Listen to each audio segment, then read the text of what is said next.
Hello everyone, আমি অপূর্ব সরকার। আজকে আমরা আলোচনা করব ফেনলের নামধারী বিক্রিয়াসমূহ নিয়ে। যারা একটু কম পড়তে চান, তারা অন্তত এই নামধারী বিক্রিয়াগুলো পড়বেন। এই বিক্রিয়াগুলো এইচএসসি পরীক্ষার জন্য যেমন গুরুত্বপূর্ণ, অ্যাডমিশনের জন্য আরও বেশি গুরুত্বপূর্ণ।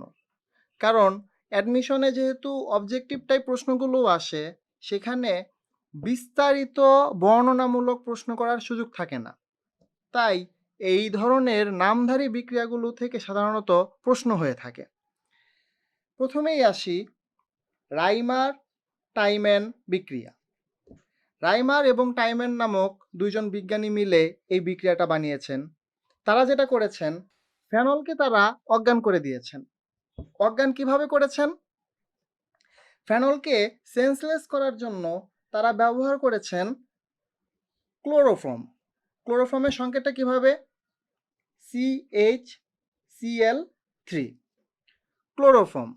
ক্লোরোফর্মের সাথে তারা কিছু সোডিয়ামের ক্ষার, যেটা কিনা সোডিয়াম হাইড্রোক্সাইড, যুক্ত করেছেন এবং মোটামুটি 60°C তাপমাত্রা উত্তপ্ত করলে ফেনলের সাথে অ্যালডিহাইড মূলক যুক্ত হয়। যারা অন্তত অ্যালডিহাইডের সাথে পরিচিত, তারা আশা করি জানেন এটাই কিন্তু অ্যালডিহাইড। যারা আরেকটু শিখতে চান, তাদেরকে একটু বলে রাখি, সি ডাবল বন্ড ও আর দুই পাশে দুটো বন্ড, এইটাকে কি বলে? এই মূলকটার নাম কি? এই মূলকটার নাম কিন্তু কার্বনিল। শুধুমাত্র এতটুকু লিখলে কার্বনিল। কার্বনিলের এক পাশে এইচ এবং অন্য পাশেও যদি আমি এইচ দেই, তাহলে কি হবে? তাহলে কিন্তু সেটা মিথানেল হবে।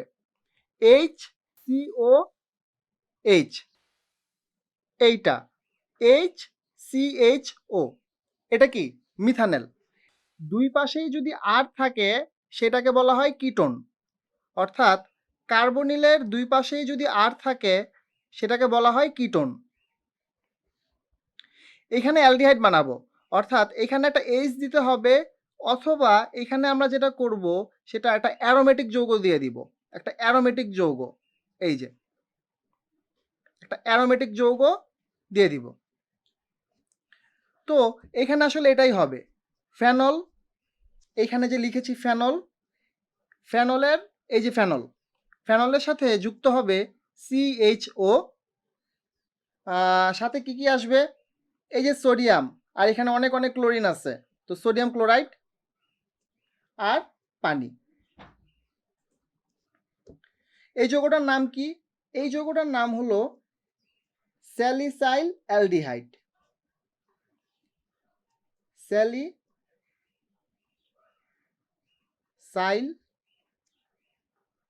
অ্যালডিহাইড। প্রশ্নে আসবে রাইমার টাইম্যান বিক্রিয়ায় কি উৎপন্ন হয়? তখন আপনারা লিখবেন বা দাগাবেন এই স্যালিসাইল অ্যালডিহাইড উৎপন্ন হয়। রাইমার টাইম্যান বিক্রিয়ায় স্যালিসাইল অ্যালডিহাইড উৎপন্ন হয়। এরপর আসি কোপ বিক্রিয়ায়। প্রথমেই জেনে নেই কোপ বিক্রিয়ায় কি উৎপন্ন হয়। ফেনলের সাথে ফেনল বেঞ্জিন চক্র, এখানে ওএস যুক্ত হয়েছে ফেনল। এই ফেনলের সাথে এর আগে যুক্ত হয়েছিল CHO, এখন যুক্ত হবে COOH, অর্থাৎ জৈব অ্যাসিড বা ফ্যাটি অ্যাসিড, ফ্যাটি অ্যাসিডের মূলক COOH। এই ফ্যাটি অ্যাসিডের মূলক যুক্ত হবে, অর্থাৎ এই যৌগটা উৎপন্ন করতে হবে ফেনল থেকে। তো আমরা কি করব? ফেনলের সাথে সোডিয়াম হাইড্রোক্সাইড যোগ করব। এই যে সোডিয়াম হাইড্রোক্সাইড যুক্ত করেছি। সোডিয়াম হাইড্রোক্সাইড আমি যদি এই সিস্টেমে লিখতাম, এটাও যা কথা, এইভাবে লিখাও সেই একই কথা, অর্থাৎ সোডিয়াম হাইড্রোক্সাইড যুক্ত করেছি। ফেনলের সাথে সোডিয়াম হাইড্রোক্সাইড যুক্ত করলে কি হয়, এটা কিন্তু আমি বারবার বলেছি। ফেনলের দ্বিতীয় পর্ব বা প্রথম পর্ব যারা দেখেছেন, তারা আশা করি এতক্ষণে উত্তরটা দিতে পেরেছেন। ফেনলের সাথে সোডিয়াম হাইড্রোক্সাইড যুক্ত হলে যেটা হয় সোডিয়াম ফিনক্সাইড, ONA। এই যৌগটার নাম কি? এই যৌগটার নাম হলো সোডিয়াম ফিনক্সাইড। আমি লিখে দিচ্ছি,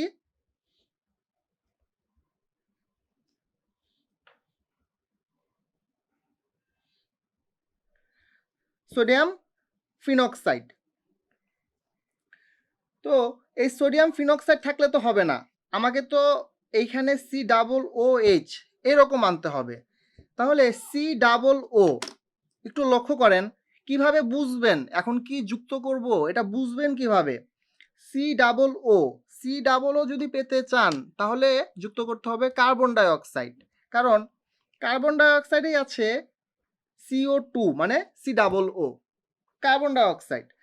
আচ্ছা, আর এই জায়গাগুলো একটু মনে রাখতে হবে যে 4 থেকে 7 ATM চাপ আর হলো 125 ডিগ্রি সেলসিয়াস তাপ দিলে আমি কি পেয়ে যাব?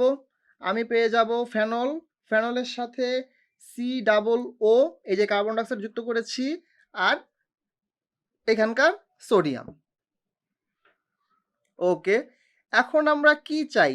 এই সোডিয়ামকে বাদ দিতে চাই, রাইট? এখানে তো আর সোডিয়াম টোডিয়াম নাই, সোডিয়ামকে বাদ দিতে হবে, দিয়ে H দিতে হবে। এখন আপনারা বলেন তো এমন কোন যৌগটা দিলে সোডিয়ামটা আলাদা হয়ে যাবে? ক্লোরিন দিলে। যদি ক্লোরিন দেই তাহলে ক্লোরিন আর এই সোডিয়াম ক্লোরাইড বানিয়ে ফেলবে। এখন সোডিয়াম নাহলে সরালাম, এখানে তো H যুক্ত করতে হবে।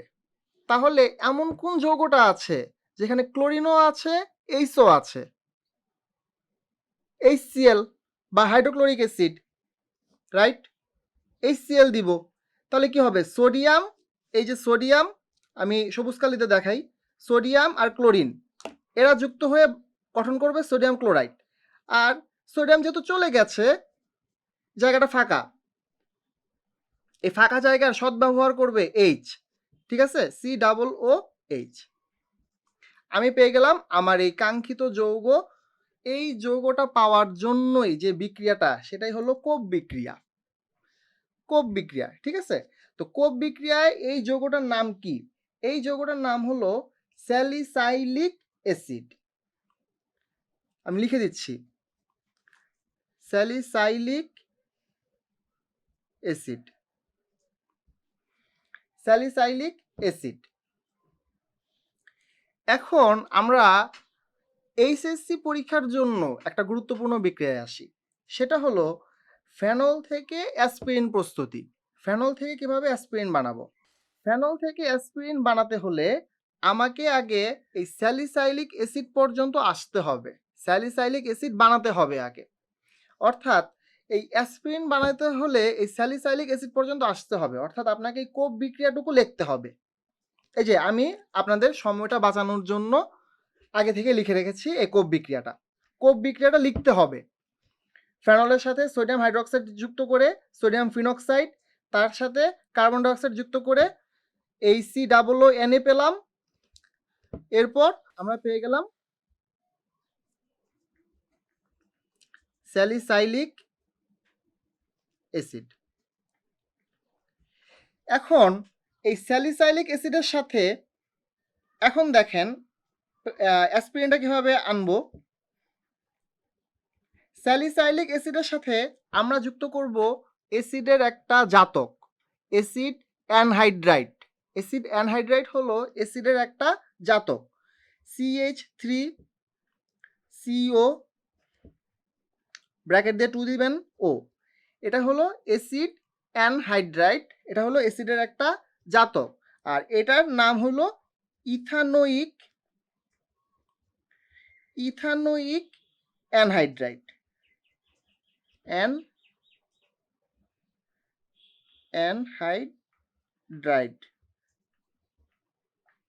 অ্যানহাইড্রাইট, ঠিক আছে? অ্যাসিডের কিন্তু 4টা জাতক আছে। হ্যাঁ, যারা আরেকটু শিখতে চান অ্যাসিডের 4টা জাতক, তাদেরকে আমি একটু দেখায় দেই। এই যে অ্যাসিডের 4টা জাতক, acid halide, acid anhydrite, ester আর অ্যাসিড অ্যামাইড। এই 4টা জাতক মুখস্থ রাখতে হবে, একদম মুখস্থ করে ফেলতে হবে অ্যাসিডের এই 4টা জাতক, ঠিক আছে? আচ্ছা, তো আমরা অ্যাসপিরিনে চলে আসি। এই জায়গাটা একটু ভালো করে লক্ষ্য করবেন, এখানে আসলে কি হবে। এইখানে হোল ব্র্যাকেট দিয়ে 2 লিখছি, অর্থাৎ দুইবার আছে, রাইট? এটা দুইবার আছে। এখন এটা আমি কিভাবে লিখব? এইচ চলে যাবে ও, আর এইখানে আমি পেয়ে যাব CH3CO, তাই না? অর্থাৎ এই যে আমি সি লিখলাম, এই সি ও আর CH3, আরেকটা কি, আর এখানে যে COOH এটার চেঞ্জ হবে না।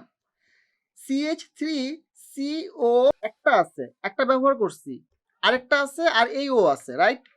আমি বাকিটা লিখবো CH3CO, এই ও কিন্তু আছে, এই ও, আর এই এইচটা কিন্তু চলে গেছে, এইচটা কিন্তু এখানে নাই, এই এইচ এখানে লিখবো।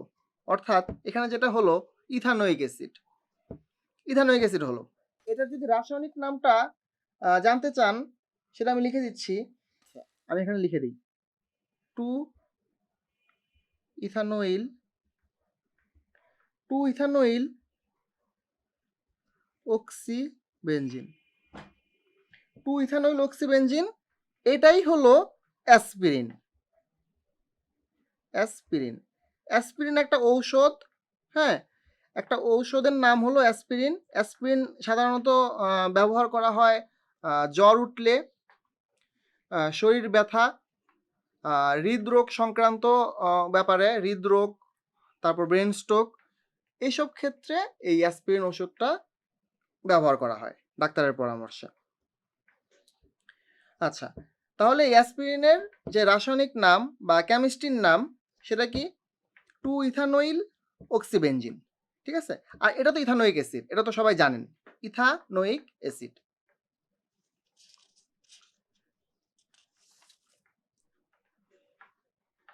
এখন আমরা আসি ফেনল থেকে প্যারাসিটামল প্রস্তুতি। ফেনল থেকে প্যারাসিটামল কিভাবে বানাবো? প্রথমে ফেনলের নাইট্রেশন করতে হবে। নাইট্রেশন কিভাবে করে? ফেনলের নাইট্রেশনে যুক্ত হবে নাইট্রিক অ্যাসিড, অর্থাৎ HONO2। এটা কি অপরিচিত লাগে? HNO3, এই তো nitric acid, HNO3 nitric acid. Nitric acid বিয়োজিত হয় কিভাবে? HONO2। এর সাথে আমাকে কিছুটা সালফিউরিক অ্যাসিড যুক্ত করতে হবে, এবং তাপমাত্রা 20°C তাপমাত্রায়। এখানে আমি কি পাবো? ফেনলের সাথে এই নাইট্রোজেন ডাইঅক্সাইড, এই যে নাইট্রোজেন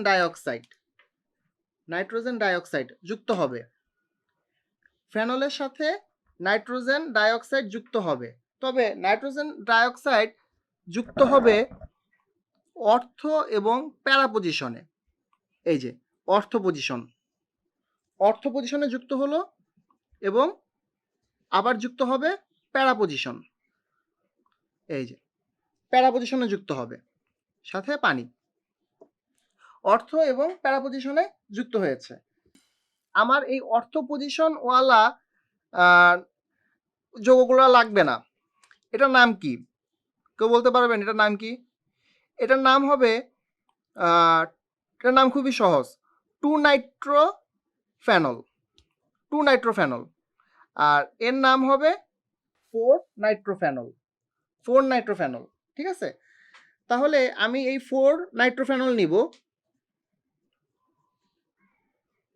4 নাইট্রোফেনলের সাথে জায়মান হাইড্রোজেন যুক্ত করব।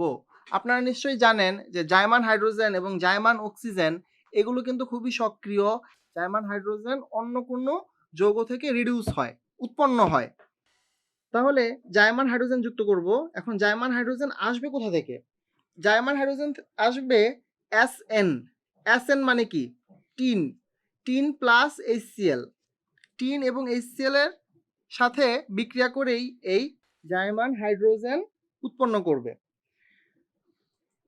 4 নাইট্রোফেনলের সাথে এই জায়মান হাইড্রোজেনের বিক্রিয়ায় উৎপন্ন করবে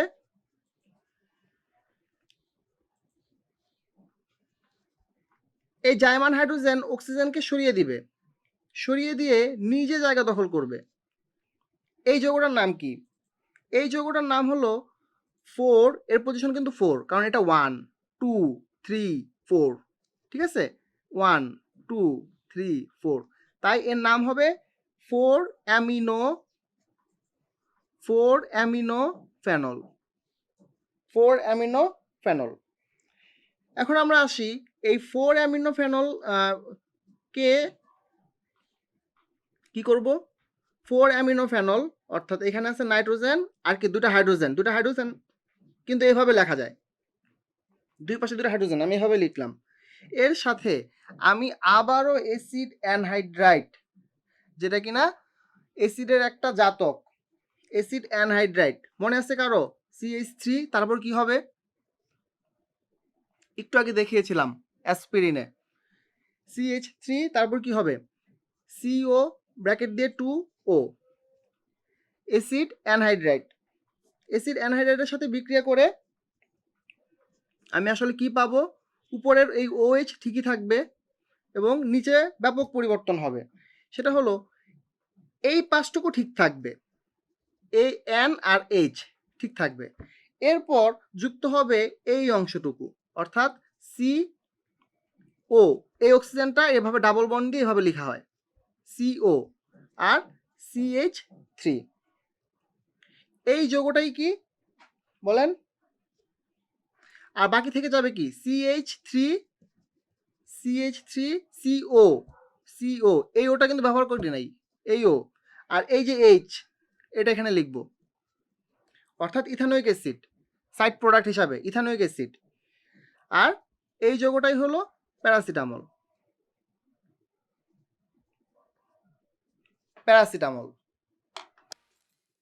এটার রাসায়নিক নাম 4 ইথানোইল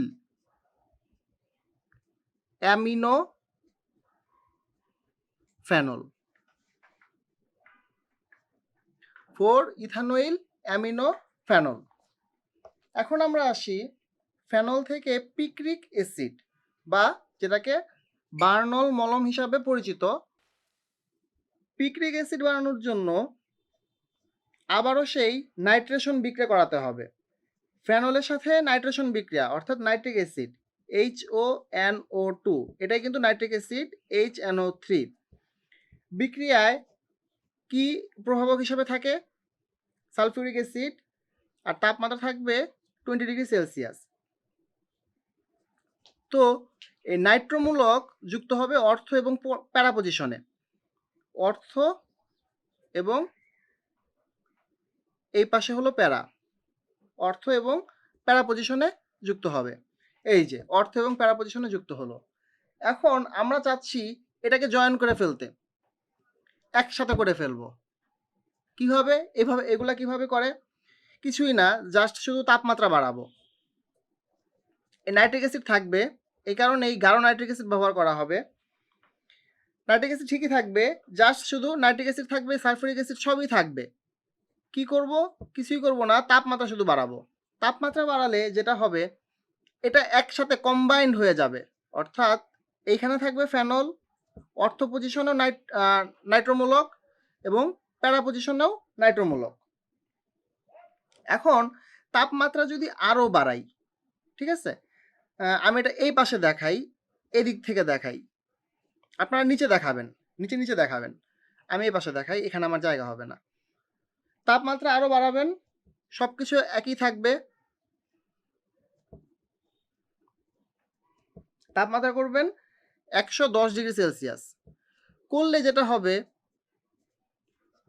এই যে ফেনল, আগে এই পর্যন্ত লিখে নেই। এখন অর্থ কিন্তু এটাকেও অর্থ বলে, এইটাও কিন্তু অর্থ। এই পজিশনেও নাইট্রোমূলক চলে আসবে, NO2 চলে এসেছে। এটার নাম কি? এটার নাম হবে 2,4,6, এটা 2,4,6 ট্রাইনাইট্রো, 2,4,6 ট্রাইনাইট্রো ফেনল, যা কিনা পিক্রিক অ্যাসিড।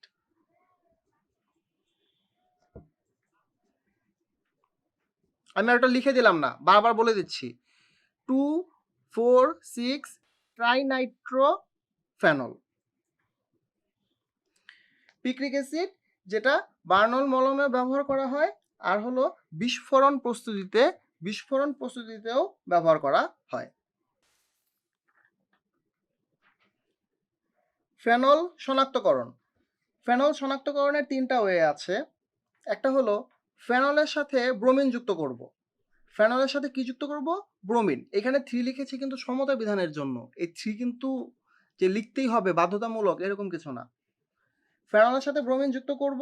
এখানে যেটা হবে, ফেনল ব্রোমিন যুক্ত হবে অর্থ এবং প্যারা পজিশনে যুক্ত হবে। এই যে ব্রোমিন যুক্ত হলো, এটাও তো অর্থ এবং প্যারা পজিশনে ব্রোমিন যুক্ত হয়েছে। এটার নাম কি? এটার নামও সহজ, 2,4,6 ট্রাই ব্রোমোফেনল। 2,4,6 try bromophenol. তো এটার হলদে সাদা অধক্ষেপ পড়বে। এটা একটা অধক্ষেপ পড়বে যেটা কিনা হলদে সাদা টাইপের অধক্ষেপ পড়বে। এখানের এই সাইড প্রোডাক্ট হিসাবে হাইড্রোজেন ব্রোমাইড হবে। এটা এত গুরুত্বপূর্ণ না, সাইড প্রোডাক্ট হিসাবে হাইড্রোজেন ব্রোমাইড উৎপন্ন হবে। তো এই হলদে সাদা অধক্ষেপ দেখেই বুঝবো যে যৌগটি ফেনল ছিল। ফেনল শনাক্তকরণের দ্বিতীয় প্রক্রিয়াটা হলো ফেনলের সাথে যুক্ত করা হবে ফেরিক ক্লোরাইড। ফেনলের সাথে যুক্ত করা হবে ফেরিক ক্লোরাইড। ফেরিক ক্লোরাইড যুক্ত হয়ে একটা জটিল যৌগ প্রস্তুত হবে। কেউ কি বলতে পারবেন এটার নাম কি? এইচ যদি না থাকে এটাকে কি বলা হয়? এটাকে বলা হয় ফিনাইল। ঠিক আছে? এখানে এই যৌগটা উৎপন্ন হবে যেটার কালার হলো বেগুনি।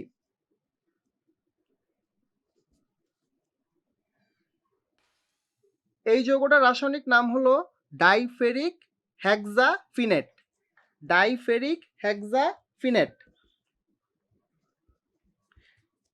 লিখে দিচ্ছি, ডাইফেরিক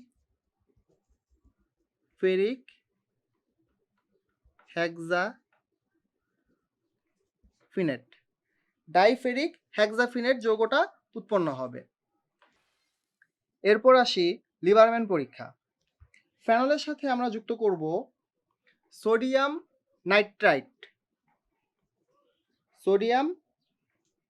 নাইট্রাইট, সালফিউরিক অ্যাসিড আর নাইট্রাস অ্যাসিড HNO2।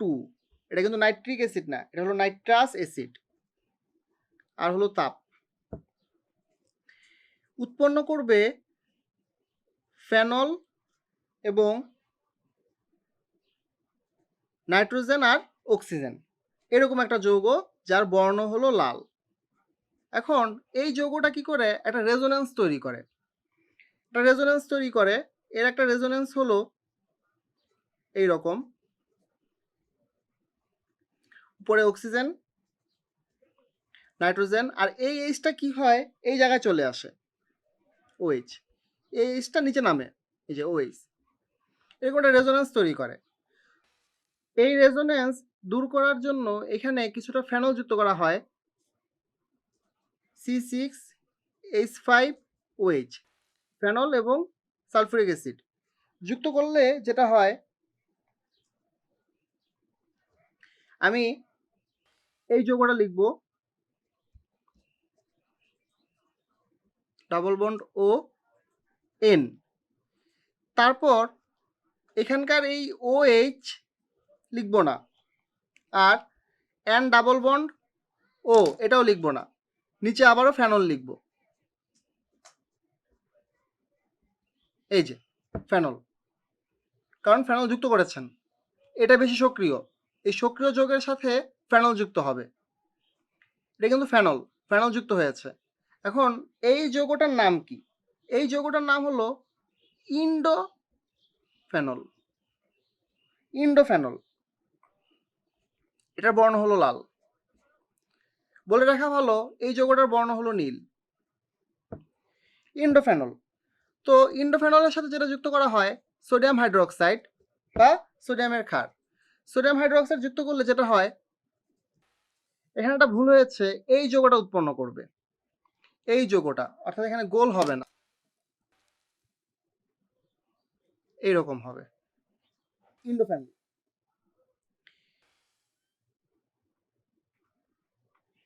উপরের যৌগটা লিখে নিচে যুক্ত হবে সোডিয়ামের ক্ষার যুক্ত করার কারণে ও এন এ। এটা হলো ইন্ডোফেনলের সোডিয়াম লবণ, যেটার বর্ণ হলো নীল। ইন্ডোফেনলের সোডিয়াম লবণ, যা হলো নীল বর্ণের। এই হলো লিবারম্যান পরীক্ষা।